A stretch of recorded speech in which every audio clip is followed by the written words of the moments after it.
Afternoon, Braves country. Hope you're having a great day. As we're getting you set here for Atlanta Braves versus Angels tonight. And this is the second of our Braves Country radios, Braves Country Today. We're doing it here on Friday, 1 p.m. So if you're listening to it later, if you want to hear it live, you want to watch it live, you got to be a member. Members only here. And there's a couple other things that are coming only for members only that they're putting together that I'm not at liberty to divulge right now, but needless to say, you're probably going to want to be involved in it because you're going to be missing out as we inch closer to the postseason.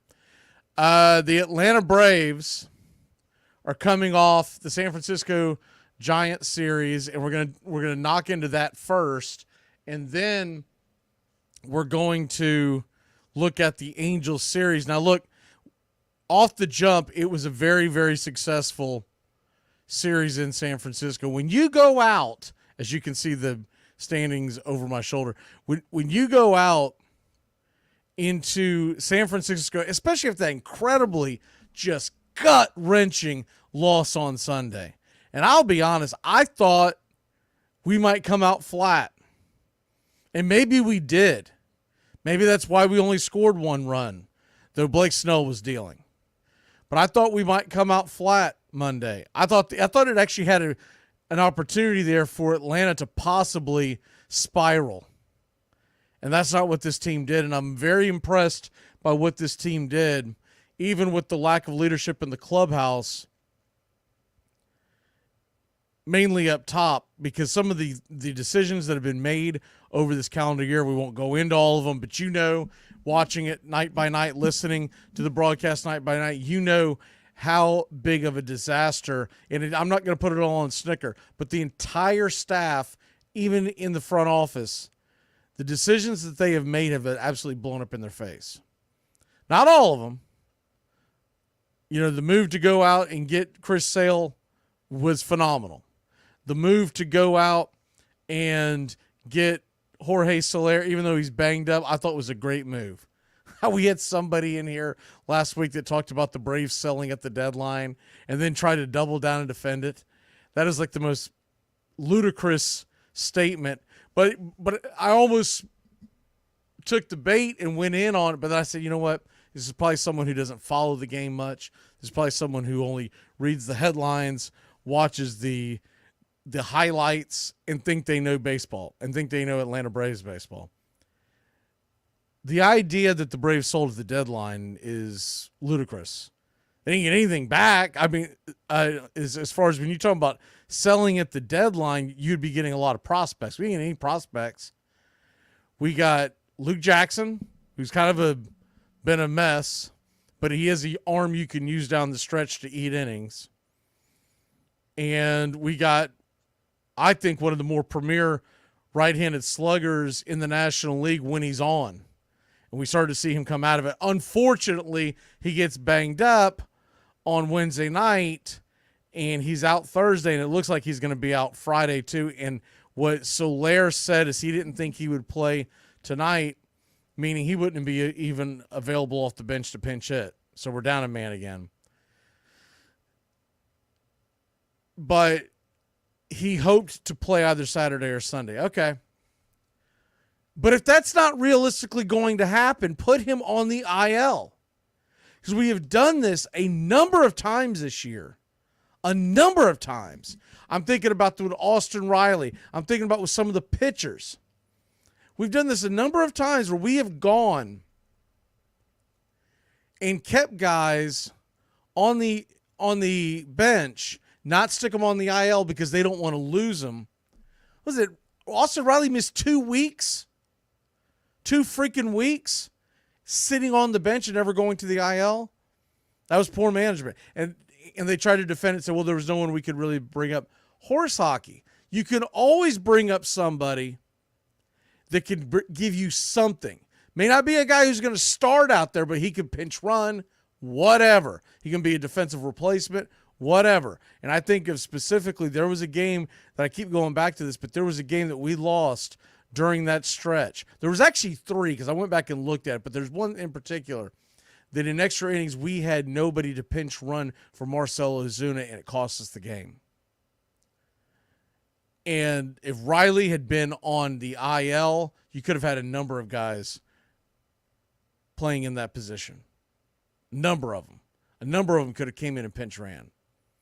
We've seen it all for the last few months. I mean, hell, they put Luke Williams in to pinch run for Ozuna late in games now, and we know that's not who you want DHing.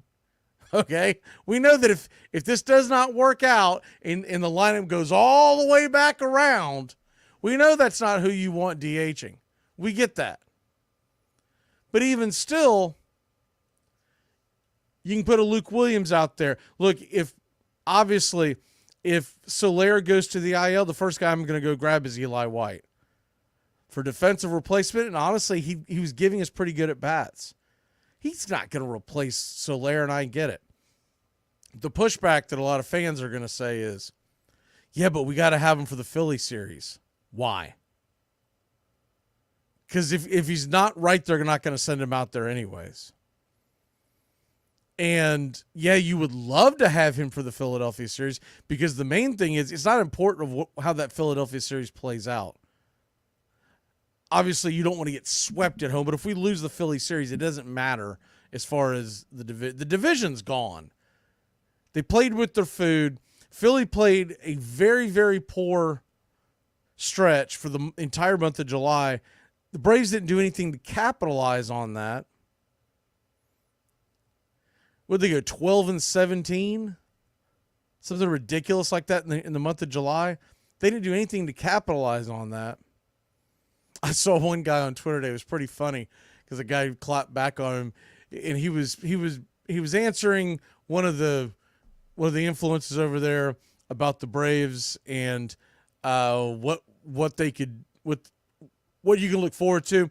And he had pie in the sky. He said, well, if we sweep the Angels and then sweep the Phillies, and then the following week on the back end of the week we go to Philadelphia, and we sweep the Phillies there and take care of the Marlins in between. I mean, excuse me, not the Marlins, the Nationals.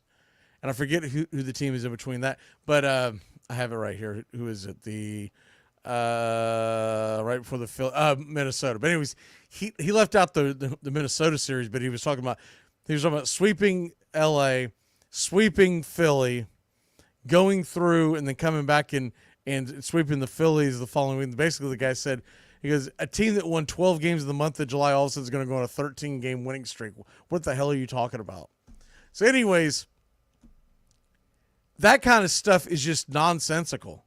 Yeah, in theory, there's time to catch the Phillies, but that can't be your number one priority anymore. Your number one priority is to make the playoffs. And the simplest, easiest way to get to that is to win the wild card.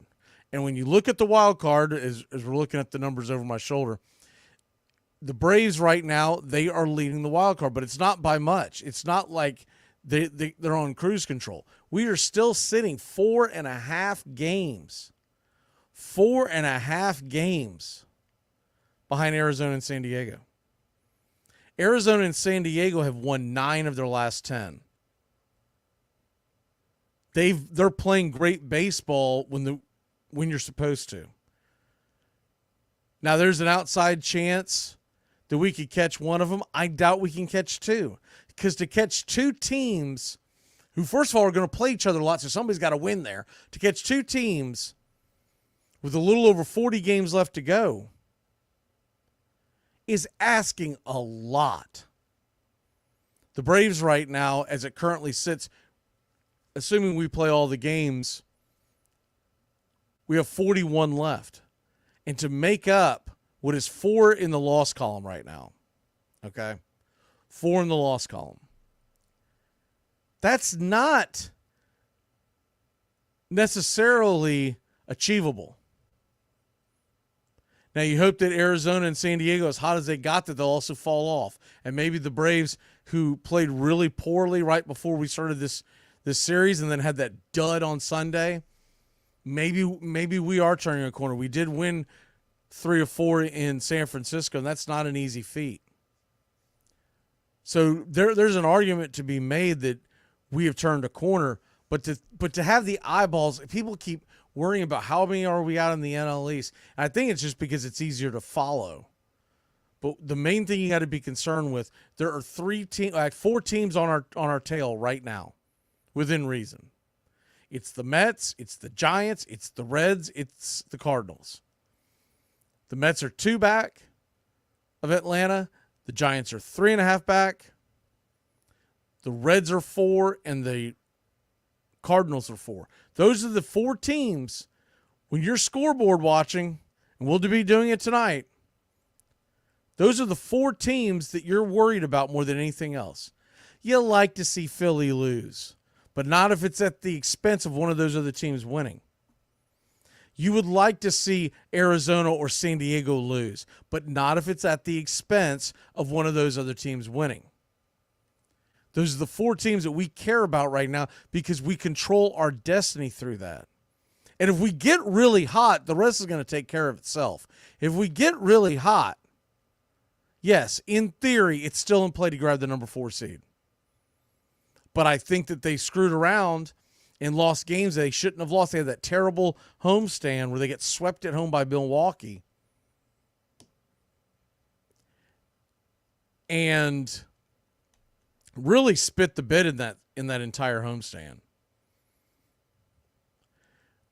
Atlanta has got to, what was it, a 6-game losing streak because we lost 2 to Miami, 3 to Milwaukee, and then we lost the first one in the Colorado series. Bounced back on that Saturday night, and I thought, okay. And then Sunday we were cruising, and then Snicker did Snicker type things, putting a fly ball pitcher in Coors Field with the lead. And the first sign of danger, he should have gotten him out of there, but instead he didn't have anybody ready. And that is a rookie mistake to do that in Coors Field. He essentially did the same thing in San Francisco on the Game 4 loss. We were still in that game, and he brought in Jesse Chavez. I talked about it during the broadcast. He brought in Jesse Chavez, who is typically going for strikeouts, and he's a bit of a fly ball pitcher. And you're putting him in a game that's a 2-run game at the time with the runner on in scoring position. A 2-run game. In the 6th. It's 2-0. You got a chance at this thing, and you go to Jesse Chavez. Unacceptable. Unacceptable. That's not the move.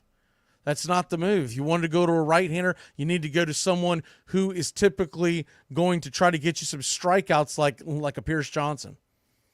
Jesse Chavez is in a game when you're in a pitcher's park. Jesse Chavez is in a game when the game's out of hand one way or the other. But he's not when the wind is blowing at the time. It was 15 miles an hour to dead center, and it showed. And then remember the first home run that we gave up? It barely got over the wall, and that was definitely wind-aided.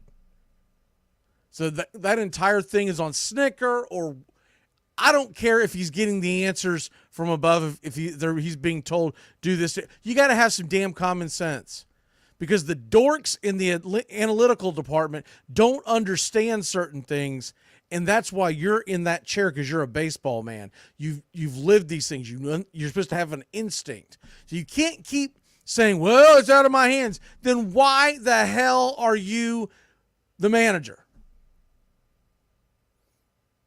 It's the same kind of nonsense we get from politicians. Well, I can't do it. Then why the hell do you have the job?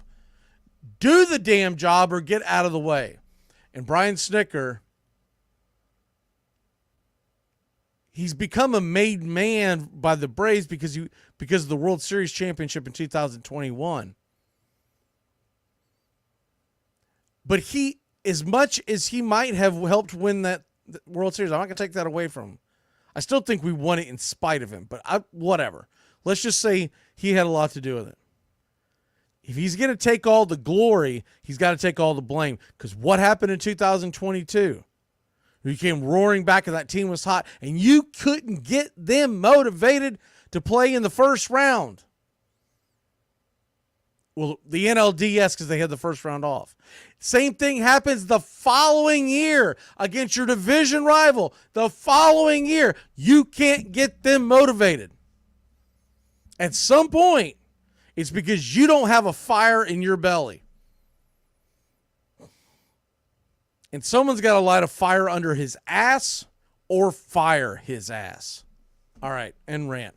Back to the San Francisco series.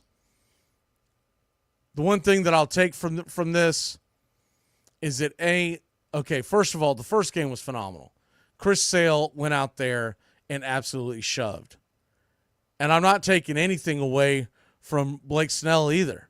The offense didn't do a whole hell of a lot, but at the same token, man, that was a heck of a game. That was a game. That's a game for the ages. We have archived that, by the way, and we'll be replaying it during the off season. But 7 innings, 12 strikeouts. Jimenez came in and actually got some things done in the 8th inning. 1 strikeout, a clean inning.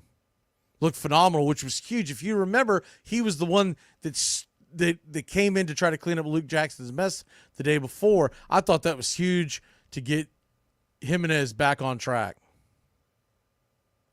And then Iglesias, eyeglasses, comes in and gives 2 consecutive innings. He pitches the 9th, and then he went into extra innings and got the win. And that was that entire game realistically goes to Chris Sale. He won that game almost single-handedly. Darnode hit the sac fly to score Arcia. We don't want to leave that out, but Chris Sale was the guy. The next one up is the Tuesday night game. And the Tuesday night game, it was another classic. Another one that goes into extra innings. Another one that we've archived for the postseason. That one, you had on the mound Charlie Morton, and he was shaky the entire night. But the Braves got a 3-2 lead. And after giving up those 2 runs, and he was getting smacked hard, but after giving up those 2 runs early, he goes back and really gets it together.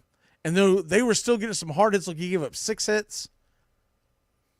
He walked 1, but then he struck out 8. And a lot of those hits, and some of the outs were hard hits. But Charlie Morton found a way to get through it. And later in the game, Pierce Johnson gives up a run. Then that sends us to extra innings. The run was given up in the 8th. That run's given us extra innings. And remember, that was that was actually done off a wild pitch. Lamont Wade Jr. scored off a wild pitch on that one. But then the Braves go into the 10th inning, and Darnode this time comes through with a single, a hard-hit single on the right side of the infield. He continues to be one of my favorite players to watch in the later innings, Darnode. I don't know why, but the analytics of every team in the major leagues tells them to play Darnode to pull. Because that's where his power is. When he gets a hold of one and knocks it out of the park, it's normally to left field. But when Darnode is just trying to move a guy over, Get a guy in. He will take that huge gap on the first base side in between first and second. Second baseman is usually standing right next to the second base bag. And the first baseman has to play pretty close to first in case he has to cover it. And there's this huge gap over there, and you'll notice that he shortens his swing and steps towards there. And that's what he did there. Knocked it through, and the Braves got the go-ahead run. And then after pitching 2 innings the night before, Iglesias comes in and slams the damn door. Then we go into Wednesday's game, and Wednesday's game was a sigh of relief. It was a 13-2 laugher where the Braves were able to rest their bullpen. Only Luke Jackson and Jimmy Herget came in. Grant Holmes went 7 innings. Kudos to him. 7 innings, 6 Ks, gave up 2 runs, and the Braves pounded the Giants into submission 13-2. Olsen hit a home run. Murphy hit a home run. Riley hit a home run. Michael Harris hit a grand slam. That was his first night back. By the way, there's some idiot on Twitter and Instagram that's trying to get some, I don't know, I've never heard of the show, but I guess it's some kind of a Twitter or Instagram Brave show that was trying to drag this guy. The guy that caught the home run ball of Michael Harris out there in McCovey's Cove, he took a picture and put it on social media. Older guy, right? He's probably a Giants fan living out there in San Francisco, but nonetheless, he took the picture. He was happy. An older baseball fan, happy as hell that he got the damn ball, right? This idiot on social media was trying to tell people to go drag him because Michael Harris deserved the ball back. Why the hell does a Major League Baseball player deserve the ball back? First of all, it wasn't a milestone home run. That's first of all. It wasn't like this broke any kind of record. This wasn't like number 63 in the season. This wasn't number 756. But even if it was, why does a fan who doesn't make near the damn money that a Major League Baseball player makes, why does he deserve to have the ball back? Why? Because you're going to hand him a couple of hats. Bunch of freaks. The whole lot of them, bunch of freaks on social media. This mob mentality that they have. It's pathetic. Anyways.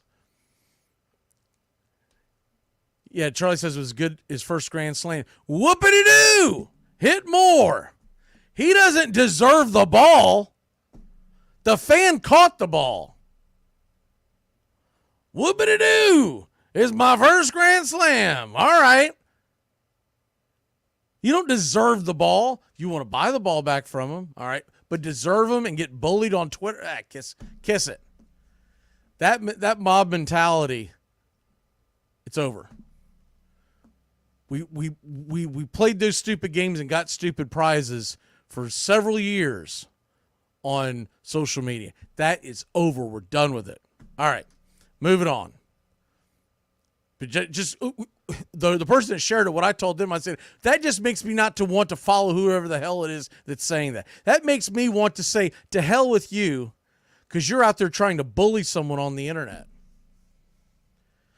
Probably some twerp weighs about 115 pounds couldn't fight his weight out of a damn fruit fight. All right. Here we go.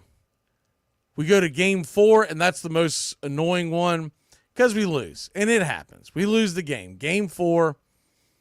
Look, I had a bad feeling going into that game.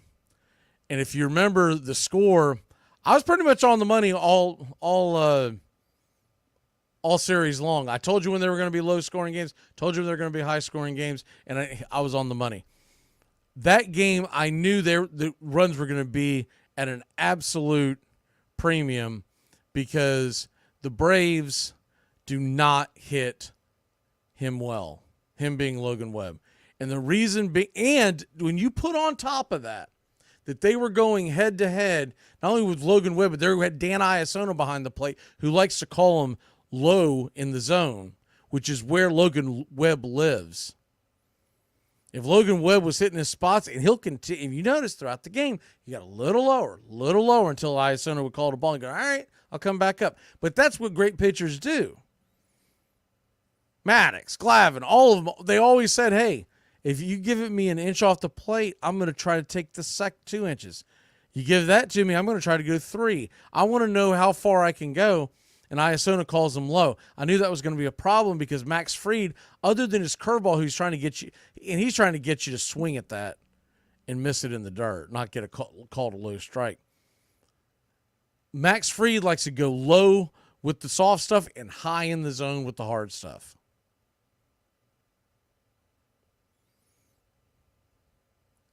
So, anyways, I have to respond to. Anyways, back to the. So you knew going into the game that was going to be a problem. It was a problem. It was a huge problem. It was an absolutely huge problem. So when it's all said and done, we knew that we were going to have to win a low-scoring game. We lost that low-scoring game. We won 2 low-scoring games in the series. All in all, it was a very, very good series. So we win 3 out of 4. I said when we first started this road trip, this 10-game road trip, and it doesn't matter who you play, a 10-game road trip in the major leagues is always going to be tough. Well, we took 3 out of 4 in San Francisco. That's got to put pep in your step. You lost 2 of 3 Colorado. You don't love that, but you also understand the circumstances. So where are we at right now? Big picture. We've won 4 games on this road trip. We've lost 3. And I've said all along, if we could win 6, go 6-4, I would be happy with the road trip. And that 7 would be phenomenal. Anything above that would be unrealistic. Well, that's where we're at, because if we sweep the Angels, the most we can get is 7. It's still unrealistic to go into the end of a road trip and expect to sweep a major league roster. It doesn't matter that they are one of the worst teams in baseball. But if there's a team that you could do it to, it's the Los Angeles Angels. Los Angeles Angels don't score a ton of runs. Los Angeles Angels pitching is near the bottom of the league in almost every major statistic. The only good thing about the Los Angeles Angels is that we get to see, this is going to be said 150,000 times over the weekend, but we get to see Ron Washington over the weekend, and everyone's going to say, we need to bring him back. We need to bring back Ron Washington. It's like, he's not a free agent. That's not how it works. You don't just go, it's like all the other stuff that we've seen over the last few years, the nonsense. Or we need to go sign Shohei Ohtani. We need to make a trade for Shohei Ohtani. Remember that? He's not on the trade block. No, you got to go get him. Because they all believe it's a video game and they can just override the decisions of other general managers. Ron Washington loved his time here in Atlanta. Ron Washington is in no shape or form in danger of losing his job in L.A. That's the problem. Would he come back to the Braves? I'm sure he would. But he's in no danger of losing it because the Angels know that they have a trash franchise. They know that roster's terrible. So Ron Washington is there to help the young kids grow and eat some losses over the next couple of seasons, and then he'll eventually be the one shown the door. Well, Washington wanted the opportunity to not be second, third in command, and I get why he left. I think there's a lot of Braves fans that believe that Ron Washington would have been their pick to be the manager. But that's not how it works, because you don't win a World Series and then 2 years later, the guy who happened to be the third base coach takes your job because you've continued to win 100 games a season. That's just not the way they're going to do it. It's the way we would love to have seen it at the time, but come on. If in the grand scheme of things, it's never going to happen. We can wish in one hand and you know what in the other, but it's never going to happen. So when you say that, you're just doing the old man yelling at the clouds. So what a lot of fans tend to forget is that there are other franchises. There are other fan bases. You're not the only fan base. You're not the only franchise. And so they're trying to win just as much as you. Kind of like the guy that caught the baseball in McCovey's Cove. It's not just Braves fans that watch baseball. That guy got to catch a damn ball. He was excited for it. Let him do what he wants with it. And honestly, Michael Harris shouldn't worry about it. He should say, that ain't going to be my last Grand Slam. That's not going to be the last time I hit one out there in McCovey's Cove. You keep every damn one of them, because I'm going to be wearing a gold jacket one day, standing up there and getting inducted in the Hall of Fame. You can keep all of them. That should be the mentality. If the shoe was on the other foot, Braves fans would be going, you're not getting it back. If Bryce Harper hit some home run, majestic home run at Truist Park, and some fan caught it, and they were trying to make a profit on it, and it was a Braves, nobody would say boo about it, because it's the fans' right. They paid for that damn seat. They have the right to that. And with that being said, when we talk about wanting Ron Washington back, I would love to have Ron Washington back. That's not going to happen. And I guarantee you, if Ron Washington came back, he doesn't want to be third base coach anymore. Ron Washington is pushing up there in the 70s. There comes a point in time you'd rather be in that damn dugout than standing on that damn field. And the main reason why we like Ron Washington is because he was aggressive, and it was fun to watch him send guys. There were a lot of times where he made really bad decisions, ran aside innings. People forget that because they always forget the bad times. Everybody always remembers with rose-colored glasses on. Nobody ever remembers the times. I specifically remember a time when he sent Max Fried on a head-first slide against Miami. I think it was 19. It might have been 2018. But he sent it a head-first slide. And this is back when we were doing the Armchair Quarterback Show. And I could remember me and the guy Justin at the time that was on the show having this long conversation about, dude, he needs to be cool with that because Fried ended up being okay, but there was a play at the plate, and the guy landed on his pitching arm. He ended up being all right somehow. I don't know how Max Fried, who's made of glass nowadays, made it through that, but everybody forgets that was Ron Washington at the third base. Windmilling him. I would like to see a happy medium in from what is Ron Washington, where he sends anybody no matter what, doesn't even worry about it, goes screw it. And he got away with a lot of it because the offense was so prowess last year. The offensive prowess was so large last year that you did not have the repercussions of, man, he just ran outside of the inning. We're not going to score any more runs. The game's over. If he sent you, the difference was between us scoring 9 runs and scoring 11 runs. This year, if he did it, the difference would be much greater. When he was unsuccessful, we'd be yelling and raising hell about it. So remember, we always remember things, and I'm just as guilty of it, but we always remember things with rose-colored glasses on it, especially if you had success. If you had success, nobody brings up the years of losing and choking in the playoffs that the Braves did in the 90s and early 2000s under Bobby Cox. And I've always felt like this was more of John Sherholtz's fault. But, they put Sherholtz in the Hall of Fame, they make him out to be the greatest GM that's ever walked the earth down in Braves country. But Sherholtz never built you a bullpen. And that's why we lost series after series after series in the 90s and early 2000s. We always had one of the best rotations on the planet. We always had very good home run hitters on the corners, but we weren't great at producing runs. And so we won and lost a lot of 3-2 ball games back in those days.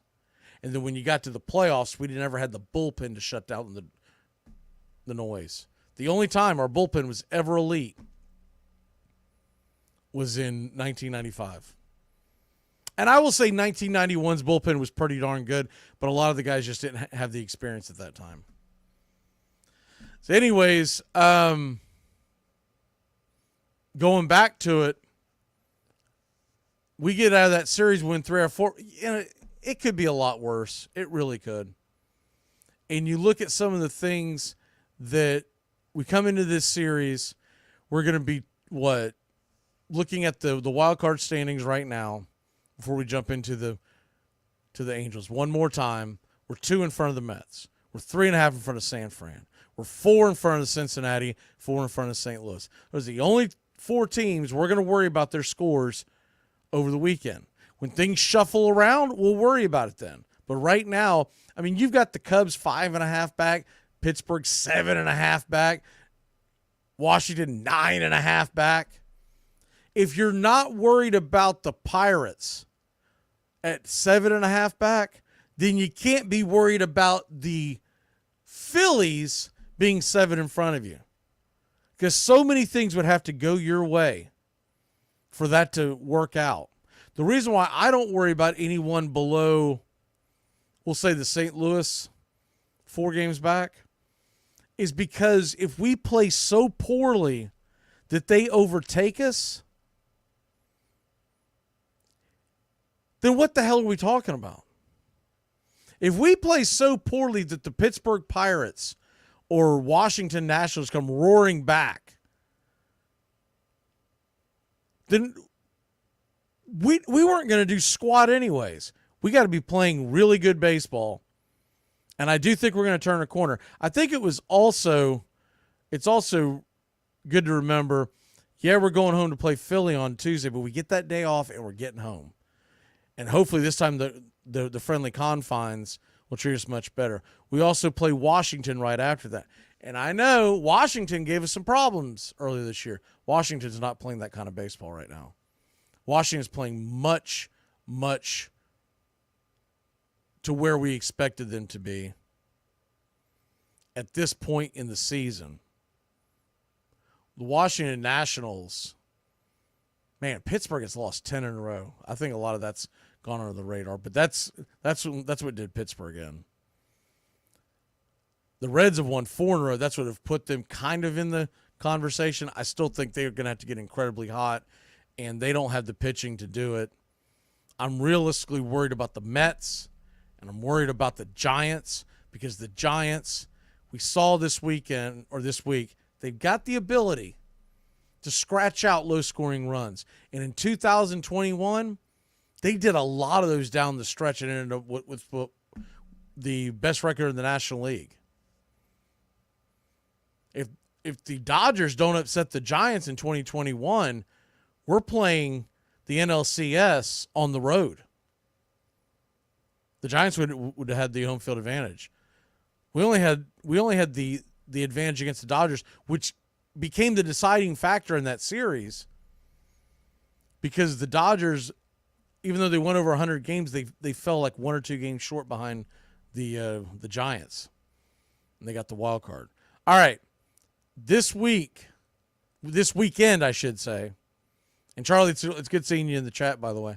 I think I've failed to mention that. And look, I know these times are goofy, but that's just the way it is. If the Braves played the same time every single day then we could map it out, but it is what it is. The next one, it'll probably be Monday. I got to double check that, but it'll probably be Monday evening. Time we're more likely for people to watch. And remember, we'll be getting ready for the Philly series. All right. This series coming up with the Angels. They have announced the 3 starters for the Braves. As of right now, unless they change something, it's Schwellenbach, it's Sale, it's Morton. It is interesting. They have not announced the Game 1 starter for Philadelphia on Tuesday. They have announced Max Fried on Wednesday and Schwellenbach's on Thursday. And if you think to yourself, well, Grant Holmes, why wouldn't Grant Holmes be? I'm getting to that. Raylo is expected to be back on Tuesday. Ronaldo Lopez is expected to be back on Tuesday and ready to roll with the Philly series.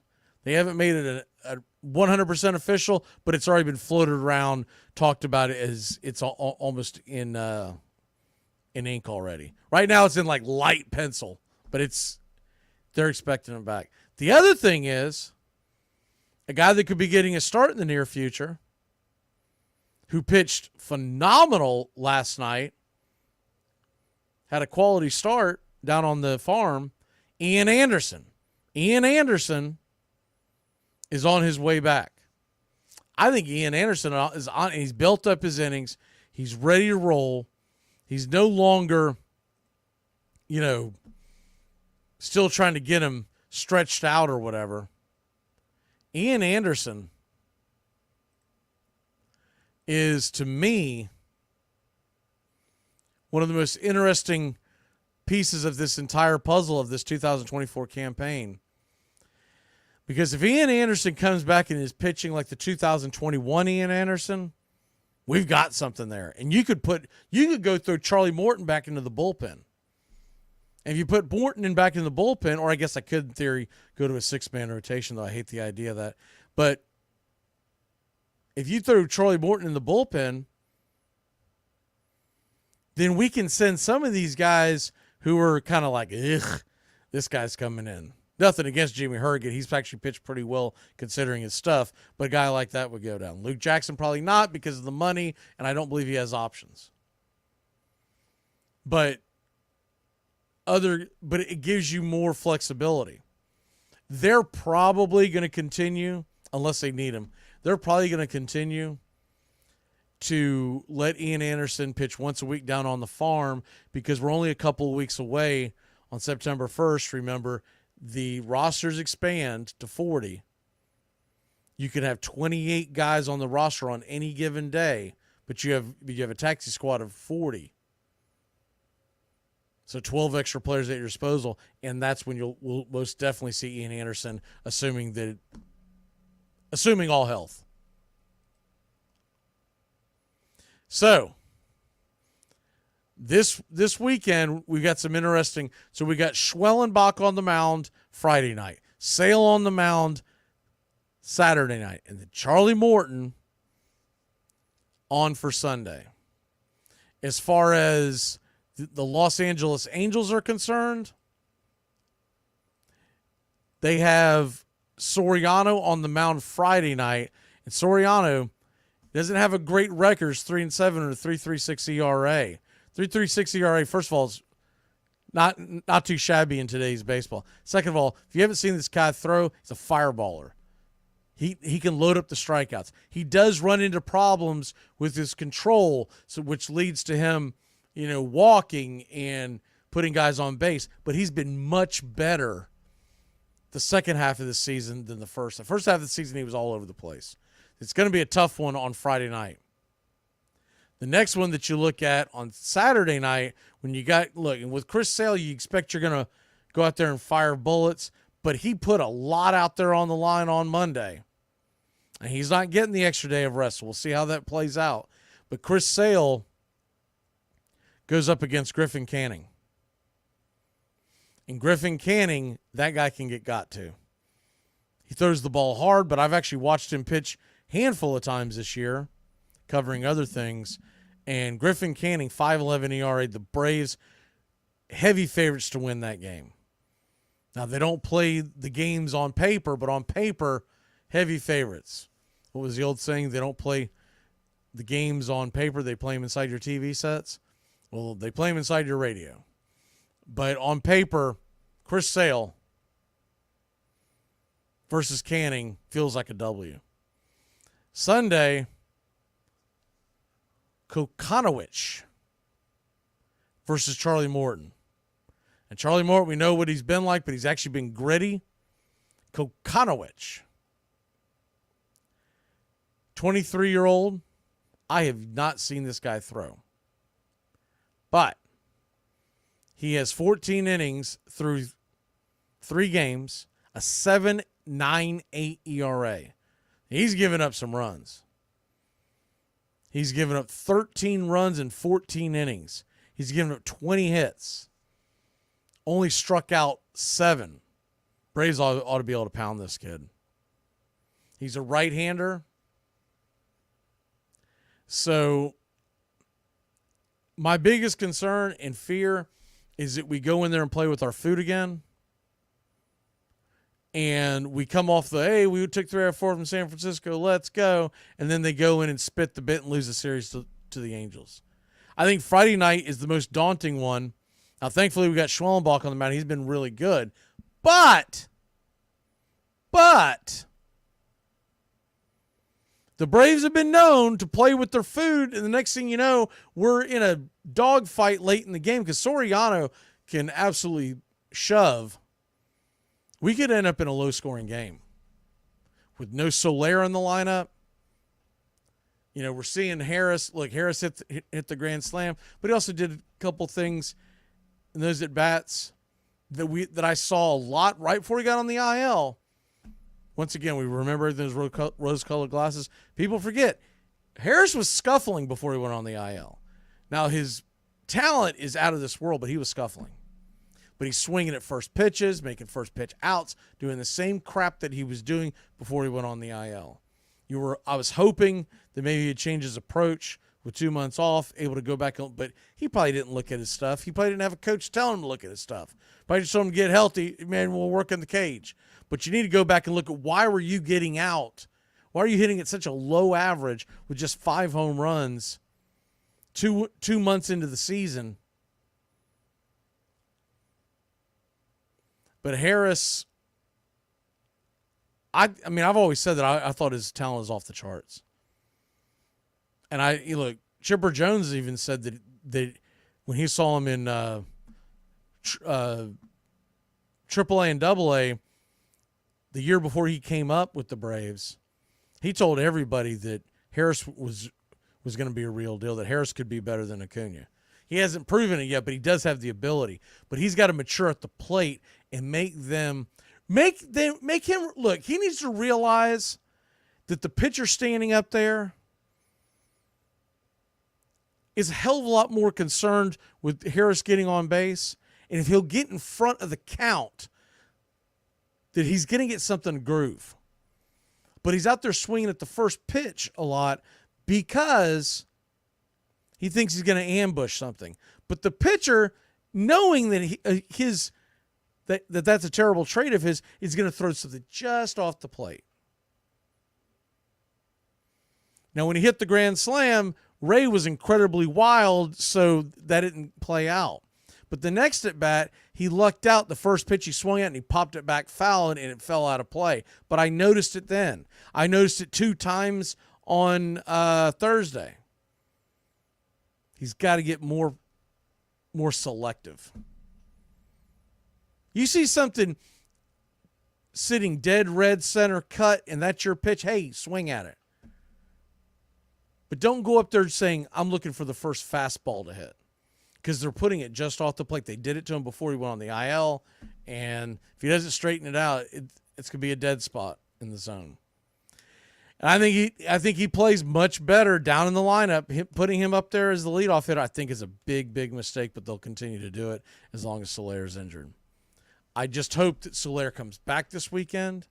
And if he doesn't, let's be honest with ourselves and put him on the IL and bring Eli White back. All right, that's it. Obviously, I'm going to take the Braves to win the series. Depending on what happens tonight, I think there's a real chance for a sweep. But the biggest key factors that you're looking at playing the Angels, if our pitching does their job, we're going to win this series. Because the Angels' offense is horrific. They got a couple of guys you got to worry about.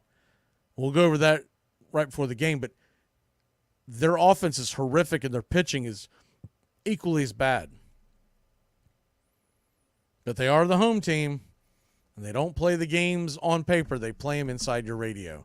All right, we'll see you next time. Appreciate y'all tuning in.